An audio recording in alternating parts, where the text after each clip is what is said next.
تو قرآن کہہ رہا ہے وَإِن كَذَّبُوكَ، اس سے پہلے رکوع میں قرآن نے دلائل دیے تھے کہ یہ اللہ کا کلام ہے، اگر تم یہ کہتے ہو کہ یہ نبی نے گھڑ لیا ہے تو تم بھی گھڑ لو، ساری دنیا کے انسانوں کو جمع کرو اور اس جیسی ایک صورت بنا کے لے آؤ۔ تو یہ کیسے پاسبل ہے کہ ایک شخص جو امی ہے، لکھنا پڑھنا نہیں جانتے، وہ ایسا کلام کر رہے ہیں کہ تمہارے سارے شاعر اس سے عاجز آ جائیں؟ یہ کیسے ممکن ہے؟ السلام علیکم ناظرین، کیسے ہیں آپ سب؟ امید کرتی ہوں آپ سب خیریت سے ہوں گے۔ تو آج کی جو ویڈیو ہے وہ مفتی طارق مسعود صاحب کی ہے، اور ان کی ویڈیو مجھے کافی پسند آتی ہے، ان کے بیان بہت اچھے ہوتے ہیں۔ آج کی اس ویڈیو میں ہمیں کیا ہدایت دینے والے ہیں، چلیے سٹارٹ کرتے ہیں ویڈیو۔ اور اسی پہ قرآن نے کہا تھا وَمَا كَانَ هَذَا الْقُرْآنُ أَن يُفْتَرَى مِن دُونِ اللَّهِ، یہ قرآن گڑھا جا ہی نہیں سکتا ہے، یہ تو تصدیق کر رہا ہے تورات اور انجیل کی، اس کے مضامین وہی ہیں جو تورات اور انجیل کے ہیں، یہ ایک ہی ذات سے نکلا ہوا کلام ہے۔ تو اس طرح پھر توحید کے دلائل دیے تھے پچھلے رکوع میں، ان دلائل کی اتمام حجت کے طور پہ اللہ تعالیٰ کہتے ہیں کہ ان سب باتوں کو سننے کے بعد بھی وَإِن كَذَّبُوكَ، اے نبی اگر یہ پھر بھی آپ کو جھٹلائیں تو آپ ان سے بحث ختم کر دیں۔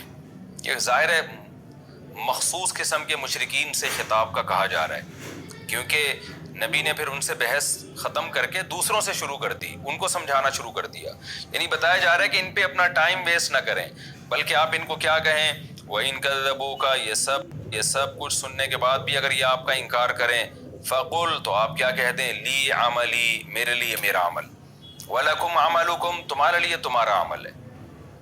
کیا مطلب؟ مجھے میرے عمل کے ساتھ چھوڑ دو، مجھے اپنی تبلیغ کرنے دو، تم اگر ایمان نہیں لاتے تو نہ لے کر آؤ، میں زبردستی نہیں کر رہا، لیکن مجھے زبردستی فورس نہ کرو کہ میں تبلیغ نہ کروں، میرے ایک کانسیپٹ ہے، میرا ایک نظریہ ہے، میری ایک رائے ہے اور میرا ایک عقیدہ ہے، تو میں اس کا پابند ہوں، میں تمہارے عقیدے کا پابند نہیں ہوں۔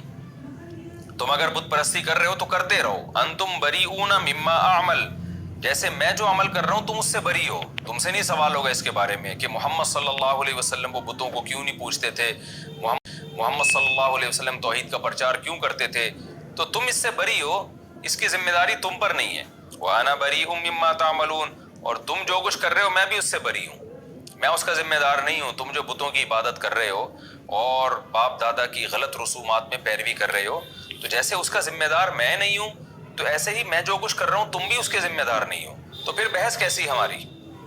یعنی یہ جملہ اصل میں اس وقت کہا جا رہا ہے کہ بھائی تم بات نہیں مانتے تو ٹھیک ہے، تمہارا ایک کانسیپٹ ہے، لیکن میرا کانسیپٹ ہے تو میں تمہارا کانسیپٹ قبول کیسے کر لوں؟ اپنی رائے زبردستی مجھ پہ کیوں مسلط کر رہے ہو؟ تو جس نے میری بات پہ یقین کرنا ہوگا کر لے گا، مجھے آزاد چھوڑ دو، جس نے تمہاری بات کو فالو کرنا ہوگا تمہاری بات کو فالو کر لے گا۔ تو ہم دونوں ایک دوسرے کے عمل کے ذمہ دار تھوڑی ہیں، کیونکہ جب کوئی کسی عمل کا ذمہ دار ہوتا ہے نا تو پھر وہ روکنے کا اہل بھی ہوتا ہے۔ مثال کے طور پر آپ کے دفتر میں آپ کا ایک امپلائی ہے، وہ کوئی چوری کرتا ہے تو آپ کا آفس اور آپ کے جو ہے نا وہ باس پہ بات آتی ہے، تو وہ کیا کرے گا کہ بھائی میں یہاں دفتر کے اندر جو کچھ بھی ہو رہا ہے میں اس کا ذمہ دار ہوں، یہاں کوئی غیر قانونی کام نہیں ہونا چاہیے، کیونکہ تم نے کیا تو جہاں تم پکڑے جاؤ گے میں بھی پکڑا جاؤں گا۔ تو ایسے موقع پہ اس باس کو یہ رائٹ ہوتا ہے کہ وہ اپنے ماتحت پہ سختی کرے، تو کوئی بھی ایسا کام جس کا اثر دوسرے پہ پڑ رہا ہو تو اس دوسرے کو یہ اجازت ہوتی ہے کہ دوسرے آدمی کو زبردستی روک لے۔ لیکن جب اثر نہیں پڑ رہا، جیسے آج بھی ہم کہتے ہیں نا بھائی ہندو اگر مندر میں جا رہا ہے، مسلمان مسجد میں جا رہا ہے، تو آپ نہ کسی کو مندر میں جانے سے روک سکتے ہیں زبردستی، نہ کسی کو مسجد میں جانے سے روک سکتے ہیں، اس لیے کہ دونوں ایک دوسرے کے عمل کے ذمہ دار تھوڑی ہیں۔ میں زبردستی کسی ہندو کا جب مندر سے روکوں گا کہ جب میرا یہ عقیدہ ہو کہ یہ اگر مندر گیا تو قیامت میں میری ٹھکائی ہوگی، تو ظاہر ہے میری کیوں ٹھکائی ہوگی، وہ جانے، اللہ اس سے قیامت کے دن پوچھے گا۔ اور ہندو مجھے مسجد سے جانے سے اس وقت روکے کہ اس کا یہ عقیدہ ہو کہ اگر میں نے مسلمان کو مسجد جانے دے دیا تو قیامت کے دن میری پکڑائی ہوگی، ظاہر ہے کوئی کسی کے عمل کا ذمہ دار نہیں ہے۔ تو یہ بحث ختم کرنے کے لیے اور نبی صلی اللہ علیہ وسلم کو جو ٹارچر کرتے تھے، مذاق اڑاتے تھے، زبردستی آپ کی دعوت میں رکاوٹ بن رہے تھے، اس خط کو ختم کرنے کا یہ اسلوب قرآن نے اختیار کیا کہ اے نبی اتنے دلائل سننے کے بعد بھی اگر یہ آپ کا انکار کرتے ہیں تو آپ ان سے کہہ دیجئے میرے لیے میرا عمل اور تمہارے لیے تمہارا عمل، تم اس عمل سے بری ہو جو میں کر رہا ہوں اور میں اس عمل سے بری ہو جو تم کر رہے ہو۔ یہ ایسے ہی ہے جیسے قل یا ایھا الکافرون میں تھا نا کہ لکم دینکم ولی دین، تمہارے لیے تمہارا دین، میرے لیے میرا دین۔ وَمِنْهُمْ مَنْ يَسْتَمِعُونَ إِلَيْكَ، یہ تو وہ لوگ تھے جو بات سننا ہی پسند نہیں کر رہے تھے۔ قرآن نے کہا کچھ ان میں سے ایسے بھی ہیں مَنْ يَسْتَمِعُونَ إِلَيْكَ، جو صرف سنتے نہیں۔ آپ نے اس ویڈیو میں دیکھا کہ کس طریقے سے مفتی طارق مسعود ہمیں بتا رہے ہیں کہ ہمیں اپنی طرف سے ہدایت ضرور دینی چاہیے، جیسے ہمارے حضور صلی اللہ علیہ وسلم جی ہدایت دیتے تھے، دین کی دعوت دیتے تھے، لیکن کچھ لوگ ان کی بات کو مانتے تھے، کچھ لوگ نہیں مانتے تھے۔ تو اگر وہ لوگ نہیں مانتے ہیں ان کی ہدایت کو تو وہ اپنے آپ ذمہ دار ہیں، اس کے ہم ذمہ دار نہیں ہیں۔ تو ہر کوئی اپنے اعمال کا خود ذمہ دار ہے، کوئی اور اس کا ذمہ دار نہیں ہونے والا۔ تو چلیے سٹارٹ کرتے ہیں ویڈیو۔ نہیں بلکہ کان لگا کے سن رہے ہوتے ہیں، یعنی دیکھنے کی حد تک۔ اگلی آیت سے پتہ چلتا ہے کہ اس سے وہ لوگ مراد ہیں جو دیکھنے میں ایسا لگتا ہے کہ بڑے غور سے سن رہے ہیں، لیکن ان پر ذرہ برابر اثر نہیں ہوتا، کیونکہ ان کی مثال بہروں کی ہے، وہ دل کی آنکھیں کھول کے سنتے ہی نہیں ہیں، اوپر سے سن رہے ہوتے ہیں بس۔ وَمِنْهُمْ مَنْ يَسْتَمِعُونَ إِلَيْكَ، ان میں سے کچھ ایسے ہیں جو غور لگا کے آپ کی بات سن رہے ہوتے ہیں، یعنی ایسا لگتا ہے کہ جیسے بڑی غور سے آپ کی طرف انہوں نے کان لگایا ہوا ہے، لیکن ان کو بھی ہدایت نہیں ملتی۔ تو ظاہر ہے اس سے نبی اور پریشان ہوتے تھے کہ وہ لوگ جو سن ہی نہیں رہے، ان کو ہدایت نہ ملے تو سمجھ میں آتا ہے کچھ ایسے بھی کافر ہیں جو ایسا لگتا ہے کہ یہ کان لگا کے غور سے بات سن رہے ہیں، تو ان کو ہدایت کیوں نہیں مل رہی؟ تو اس کا قرآن نے جواب دیا، أَفَأَنْتَ تُسْمِعُ الصُّمَّ، اے محمد صلی اللہ علیہ وسلم تو کیا آپ بہروں کو سنا سکتے ہو؟ بہرا جتنا بھی آئے نا کان کو، اس کو پھر بھی سنائی نہیں دیتا۔ تو یہ دل کی آنکھوں کے لحاظ سے بہرے ہیں، یہ سنتے ہیں اوپر سے، دل میں قبول کرنے کی نیت سے یہ سنتے ہی نہیں ہیں۔ تو کیا آپ بہروں کو سنا سکتے ہیں؟ وَلَوْ كَانُوا لَا يَعْقِلُونَ، اگر وہ بہرے ایسے ہوں کہ عقل بھی نہ ان میں۔ بعض دفعہ بہرے کو آپ سناتے ہیں، سنائی نہیں دیتا، لیکن عقل سے کام لے کے نا سمجھ جاتا ہے، لپسنگ سے سمجھ جاتا ہے، اشاروں سے سمجھ جاتا ہے کہ سامنے والا کیا کہنا چاہتا ہے۔ اب اگر بہرا بھی ہے اور عقل بھی کام نہیں کر رہی تو اس بہرے کو بات سمجھانا تو ناممکن ہے۔ تو قرآن کہتا ہے یہ جو غیر مسلم، جو ہٹ دھرم قسم کے غیر مسلم ہیں، اے محمد صلی اللہ علیہ وسلم آپ ان کو ہدایت نہ ملنے سے پریشان نہ ہو، کیونکہ یہ ان کی مثال ان بہروں کی ہے جن بہروں میں عقل بھی نہیں ہے۔ تو کیا آپ بہروں کو سنا سکتے ہیں؟ وَلَوْ كَانُوا لَا يَعْقِلُونَ، جبکہ ان بہروں میں عقل بھی نہ ہو۔ وَمِنْهُمْ مَنْ يَنْظُرُ إِلَيْكَ، اور ان میں سے کچھ ایسے ہیں جو آپ کو دیکھ رہے ہوتے ہیں۔ اس سے نبی یہ سمجھ بیٹھتے ہیں کہ شاید اب ان کو ہدایت مل جائے گی، مجھے بڑے غور سے دیکھ رہے ہیں۔ دیکھنے کا مطلب یہی ہے کہ جب ظاہر ہے دیکھتا ہے انسان تو سنتا بھی ہے۔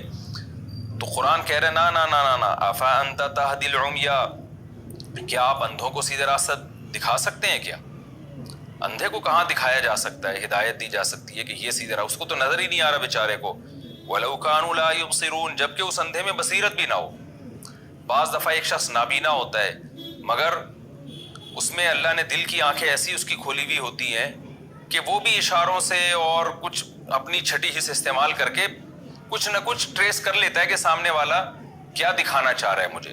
لیکن اللہ کہتے ہیں یہ ایسے لوگ ہیں کہ ان کی بصیرت کی آنکھیں بھی بند ہو چکی ہیں، تو اس لیے ان کے دیکھنے یا ان کے سننے سے آپ متاثر نہ ہوں۔ اندھے اور بہرے ہیں، اس میں آپ کو گناہ نہیں ہوگا، یہ خود ان کے اندر یہ عیب ہے۔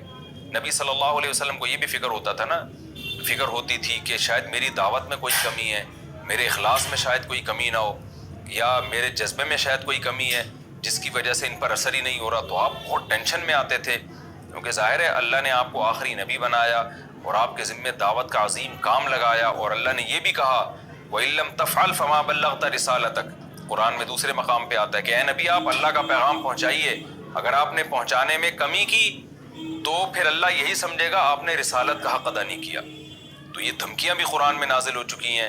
اب آپ سوچئے کہ نبی پہ کیا گزرتی ہوگی، دل پہ آرے چلتے ہوں گے کہ میں اللہ کو کیا جواب دوں گا۔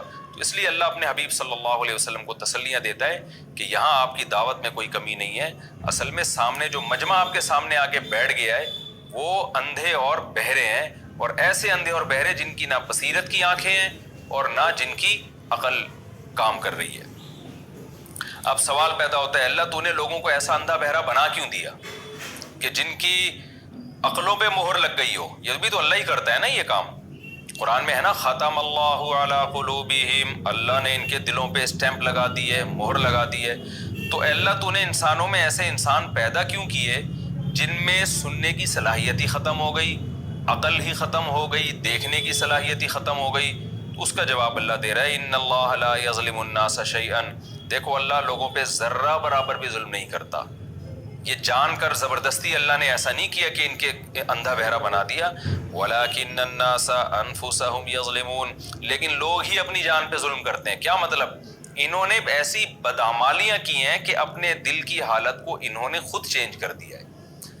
ایک حد ہوتی ہے نا, انسان حق کا انکار کرتے کرتے ہٹ دھرم ہو جاتا ہے, پھر اس میں غیرت ہی ختم ہو جاتی ہے, وہ جذبہ ہی ختم ہو جاتا ہے حق کو قبول کرنے کا. آج تو دن رات ایسے لوگ ہمیں نظر آتے ہیں کہ آپ ان کے سامنے دلائل کے انبار لگا دیں لیکن بھینس کے آگے بین بجانے والی بات ہوتی ہے. تو وہ خود ان کی بدعمالیاں کر کر کے ایسا دل سخت ہو چکا ہوتا ہے. تو اللہ کہتے ہیں میں ظالم نہیں ہوں, یہ لوگ خود ظالم ہیں, اپنی حالت انہوں نے خود ایسی کر دی. امید کرتی ہوں کہ آپ کو ہماری یہ ویڈیو پسند آئی ہوگی. اگر ویڈیو پسند آئی ہے تو لائک, شیئر اور چینل کو سبسکرائب ضرور کیجیے گا.